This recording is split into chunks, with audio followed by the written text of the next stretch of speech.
Yeah, just good to be back out and hitting practice 6, and guys handled kind of a goofy weather day like it was. Sometimes you get nervous, are they going to come out flat or just kind of waiting for it to end, and they didn't. They had good spirit and are competing, and we have to. I mean, it's the expectation. I get it, but we've also coached long enough to see those days where sometimes you let outside things affect you, and they didn't. So they handled it really well. In this kind of second week, has anything stood out to you? Anything that maybe you saw in the first week and have worked on the second week? Yeah, you're just seeing some of the young guys and some of the newer guys, just kind of take that step even from practice 4 to 6. I saw that, with Devon today. Just some things clicking. This is tough, when you're 6 days on the job, or, Deshaun, a tailback, or whoever it might be. And even just some of the young guys who maybe didn't play much for us, but were here on the roster last year, but now they're, getting more of our terminology. So you're just seeing some of that click, in terms of that. And, but the next step in that progression is then putting them in more of those live situations with the officials out here, where it's not so organized in terms of what type of period it is, but you're truly playing the game, and and so that's kind of that next step in the whole progression with growth. Something that Coach Tui mentioned was Gavin Reinwald having 2 good practices in a row. He's obviously been thrown into a few more reps these past couple of days. How has he been doing? Doing a great job, and he is, and it's awesome to see, in terms of, because you see it with not just how he's practicing. He's doing doing definitely a great job of that, and he's being put in a lot more true tight end situations than he was 2 years ago when he was playing as a freshman, and he was a wide receiver-ish doing a little bit of tight end stuff. Now he's a tight end, so he's doing a great job of handling that, and and getting after that, and effective things, not just in the pass game but in the run game as well. So it's been fun to see that. How much is that added bulk that he's put on? Oh, it definitely, and even just, it definitely helps him at the point of attack and just, those situations in the C gap, but it also, I think it just helps you mentally. Yeah. When you're put in that position and all of a sudden you just feel stronger, you just mentally, you have a better belief than sometimes when you're right out of high school and you're 215 pounds and you look across and you go, it's just, it's different. It's a tough, challenging position. So I think, it's definitely helped him in the physical aspect, but I think even before the play starts,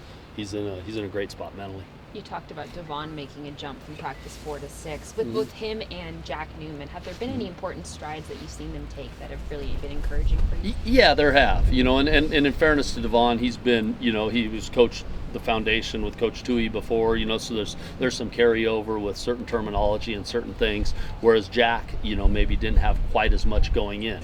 And we'll see. Jack will get some more reps on Friday, so I'll get to see what kind of jump he made from 2 practices ago. He didn't get as many today, but he'll get some more on Friday. So, but yeah, with both of them, that's what I want to see more than anything. Mistakes are one thing; we're all going to make them.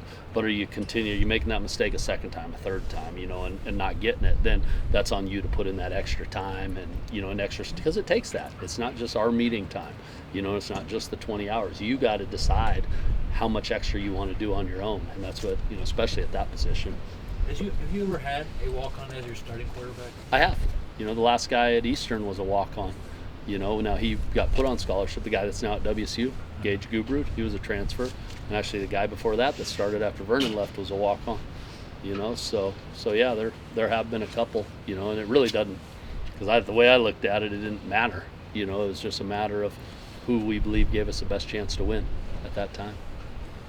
How'd you like the third down drills today? I liked them. I thought, it put us in some. We did that a couple days ago, but the defense purposely stayed a little more vanilla, and they still weren't, and so in fairness, I didn't want to get too. I told our QBs that, it's one thing, we had some success, but they stayed really vanilla on purpose, where they're starting to add some more things to it, and you saw it in the blitz period. They caught us in in a lot of tough situations, and we didn't handle that period as well.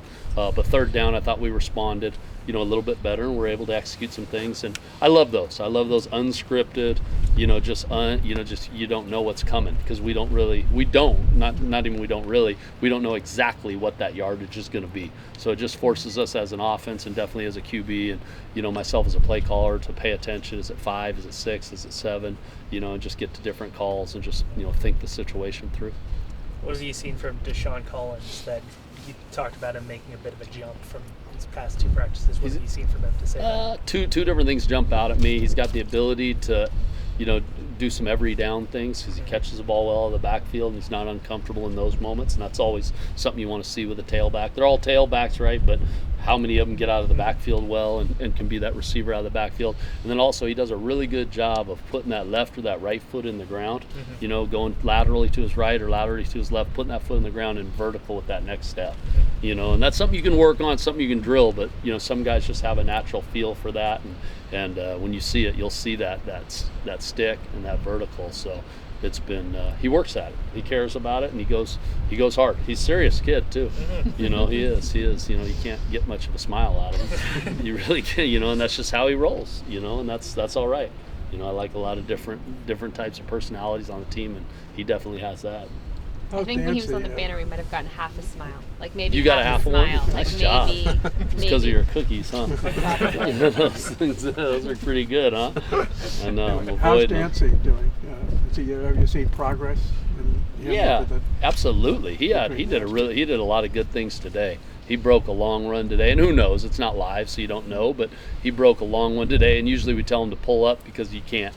We have to get to the next play, but he wanted to break it, and he got all the way back for the next one, so he's showing a lot of juice that way in terms of that. So he's competing, and Dancy. I mean, he's gonna go hard at everything. He's gonna get up here early in the morning. He's gonna do whatever it takes, and he's I wouldn't use the term making strides. He's consistently doing what he's doing great things out here. So I'm excited about that, just that room and that competition. Has he really made a jump from last year to now? Yes, absolutely. Things are more vertical. That's the thing I noticed more than anything. He's got great wiggle.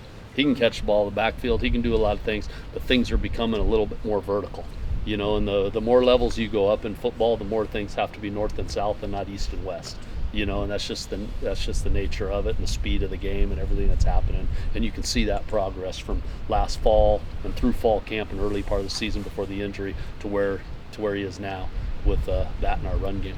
With some of the attrition you guys had on offense, it seems like there are a ton of positions that are super competitive. Quarterback, running back, even wide receiver. What does that mean for you guys, or does that give you any sort of benefit? Yeah, I mean, it's just, you always want that, and and you want it to be the type of competition where you have a lot of guys playing at a high level.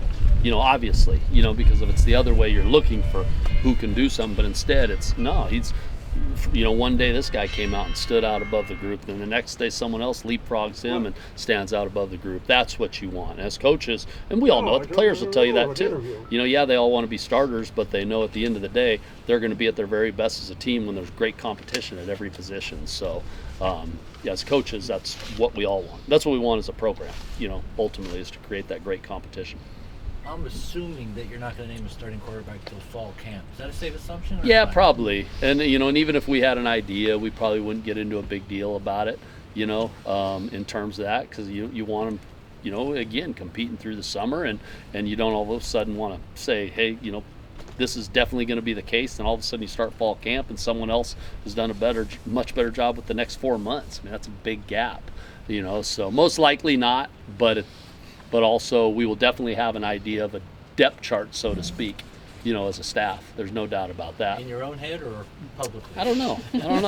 That's a question one above me for sure. I mean, truthfully it is. But I'm not really worried about it. I'm not worried about with that room. I love the way that room's working. I love how they're improving, and that's what, at the end of the day, I'm going to, they're all going to be coached in the same direction, the same way, and I want them all to work towards leading guys over the summer anyway, no matter whether we put up that chart or not. With such a late bowl game with the extra practices and then coming back in so soon into spring, how's that beneficial for you, with the guys being able to just come back so quickly and for you guys to keep coaching? Just more than anything, and I felt like on our side of the ball, obviously, things didn't necessarily go our way at the end, so you want to get that taste out of your mouth. You were able to gradually do some things in December, that took certain guys to another level, whether it's Castles or different guys, young guys like that. But then all of a sudden, too, you don't want to get there and then all of a sudden have too much time away and you got to start over again. So that's the thing I noticed, is we were able to kind of flow from that right into going. And Coach Wilcox just felt like this group in his mind needed to just get out and start going again. And it also, on the back end, it leaves you time to recover from any injuries that could happen in spring, and then to really let Coach Beckton and that group have a good good structured, 4 months, whatever that is before we come back in that first week in August. So I enjoy it. I like it. I mean, I think, sometimes this was that downtime right now where you're professional development and doing a bunch of things, but at the end of the day, I'd rather be out here doing this, so it's good. I love the schedule. It's a bit of ways away, but knowing the work that Coach Beckton and his staff does with the team, is it exciting knowing that you have that much room for them to work with before you see them again going into fall camp? 100%. I mean, this for me, because I've never gotten to do this. I was at quarter school before, so it was always even later than most places. I mean, it was April, and Wood was the same way at Oregon, and and UW's that way with the quarters. But now, so this is going to be the first time I've ever seen this much gap in between our last spring practice and when they report in August. So it's going to be, I'm excited to see, probably more growth than I'm ever used to. One because of the quality of what they do, and we all know that, but also the time that he has to do it in. So, yeah, it's exciting. And who wouldn't want to play in this lovely spring weather? Yeah. Right? Lovely This is nothing. spring weather. Even though I was hiding over there earlier, so I can't act like it was nothing, but we're used to this. All right, thank you. Thanks, Coach. Thanks, Coach.